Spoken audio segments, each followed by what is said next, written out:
अस्सलाम वालेकुम नाज़रीन, AWC डिजिटल मीडिया के साथ मैं हूं मोहम्मद इमरान जाफ़िर और आज एक मरतबा फिर मैं मौजूद हूं अफसल इलेक्ट्रॉनिक्स पर और मोहम्मद अफसल साहब हमारे साथ मौजूद हैं।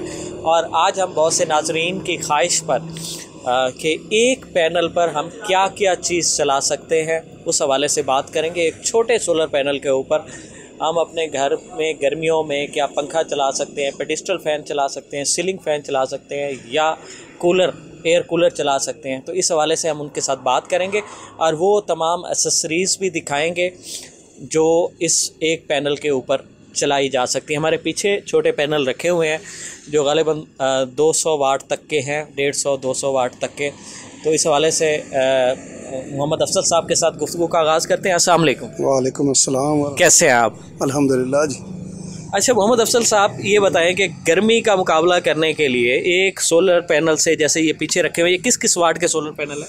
ये 180 वाट से 200 वाट तक के, 230 वाट तक के हैं। अब 230 वाट के सोलर पैनल पर हम क्या क्या चला सकते हैं? क्या सीलिंग फ़ैन चला सकते हैं, पेडिस्टल फ़ैन चला सकते हैं या कूलर चला सकते हैं? क्या क्या चीज़ चला सकते हैं?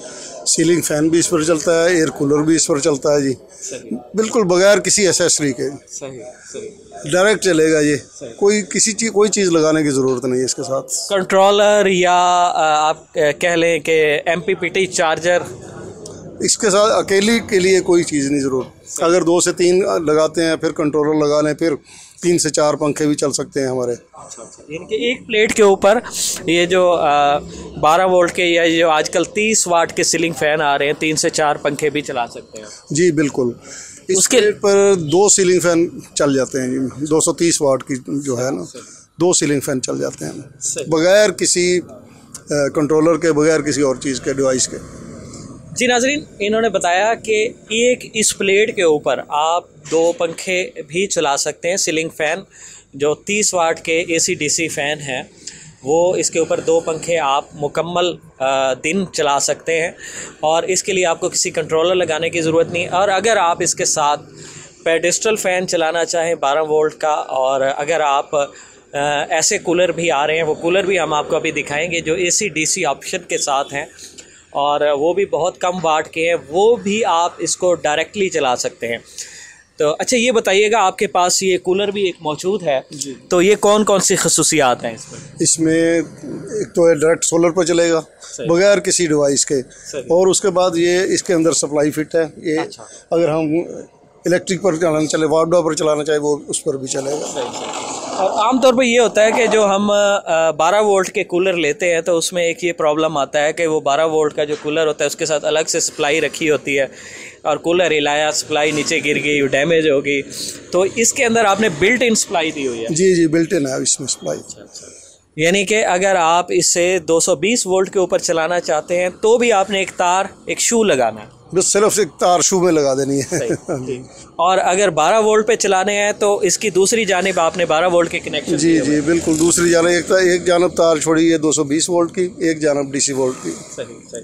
तो इसकी कूलिंग कैपेसिटी कैसी है और इसमें क्या क्या लगा हुआ है? इसमें कूलिंग पैड लगे हुए हैं, पानी के लिए अंदर आइस क्यूब रखने के लिए उसकी जगह बनी हुई है। हाँ जी, दिखाइएगा ज़रा।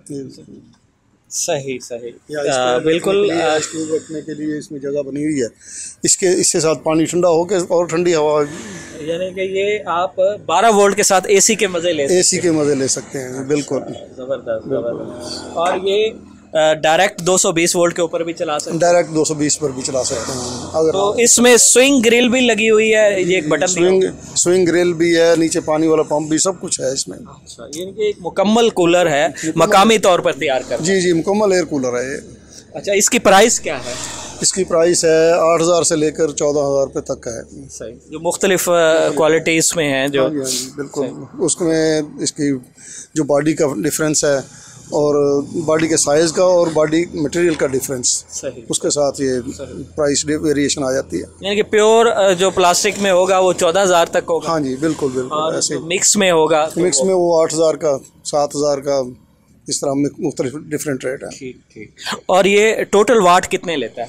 ये टोटल 40 से 70 वाट तक अगर अकेला फ़ैन चलेगा तो 40, बीच में पंप और उसकी ग्रिल चलेगी तो फिर 70 से 80 वाट तक सही लेते हैं। यानी कि फिर भी ये एक 200 वाट की प्लेट के ऊपर इसे आसानी से ऑपरेट आसानी से चल जाता है, बिल्कुल आसानी से। तीनों चीज़ें आसानी से सोलर प्लेट पर चलती हैं। और अगर इसके साथ हम कंट्रोलर लगा लेते हैं और एक बैटरी रख लेते हैं तो हम इसी को रात भर भी चला सकते हैं। बिल्कुल चल सकता है। ये प्लेट जो है सोलर प्लेट, ये बैटरी भी चार्ज करेगी। सही। बैटरी चार्ज करने के बाद रात को भी हम इस्तेमाल कर सकते हैं। सही। तो नाजरीन, इस लिहाज से ये एक बड़ा इकनॉमिकल पैकेज है कि आप अगर प्योर प्लास्टिक बॉडी में भी ये डुअल ऑप्शन का कूलर लेते हैं तो ये आपको 14,000 तक मिल जाएगा, और अगर आप थोड़ा मिक्सिंग में लेते हैं तो आपको 8,000 10,000 की भी इसमें वेराइटीज़ हैं। और ये कूलिंग पैड के साथ है, स्विंग ग्रिल के साथ है, पंप का ऑप्शन भी अलग है इसमें कि अगर आप इसमें से जो चीज़ रोकना चाहें, जो चीज़ चलाना चाहें वो चला सकते हैं। और उसके साथ आपको तकरीबन ये जो प्लेट है ये कितनी मालियत की होगी? तकरीबन पहले तो प्लेट हम 8 से 8,500 की दे रहे थे, अब महंगी होने की वजह से अब 11,000 की हो गई है ये। अच्छा, ये 14,000 का अगर कूलर कोई ले लेता है और 11,000 की ये प्लेट ले लेता है, और अगर वो रात का भी बैकअप इसका करना चाहे तो फिर वो एक कंट्रोलर जो चंद हज़ार का, मेरे ख्याल है कितने का, और तकरीबन 3,000 का कंट्रोलर, 3,000 का कंट्रोलर और 10-15 हज़ार की आप कोई भी लेड एसिड बैटरी लेकर उस पर इसको रात भर इसका बैकअप ले सकते हैं। तो ये एक छोटा सा पैकेज है उन लोगों के लिए जो महंगे सोलर पैनल्स और महंगे सोलर इंस्टॉलेशन अफोर्ड नहीं कर सकते, मगर वो ये चाहते हैं कि लोड शेडिंग के दौरान वो कम से कम ठंडी हवा से महरूम ना रहें, या इसके अलावा वो चाहते हैं कि उनका बिजली का बिल बहुत कम आए, क्योंकि इस गर्मियों में बिजली के महंगे बिलों का भी सामना है। तो वो उनके लिए एक बहुत ज़बरदस्त पैकेज है। आप 14,000 का ये कूलर लें, 11,000 की एक प्लेट लें। अगर आप रात का भी बैकअप चाहते हैं तो 3,000 का कंट्रोलर और 10 से 15,000 की बैटरी लेकर आप एक मुकम्मल सिस्टम बना सकते हैं, जिससे आप अपने एक घर को जो है सोलराइज़ कर सकते हैं। तो इस तरह की मज़ीद मुफीद मालूमाती और दिलचस्प वीडियोस के लिए जुड़े रहिए AWC डिजिटल मीडिया के साथ। अपने मेज़बान मोहम्मद इमरान जाफ़िर को दीजिए इजाज़त। अल्लाह निगहबान।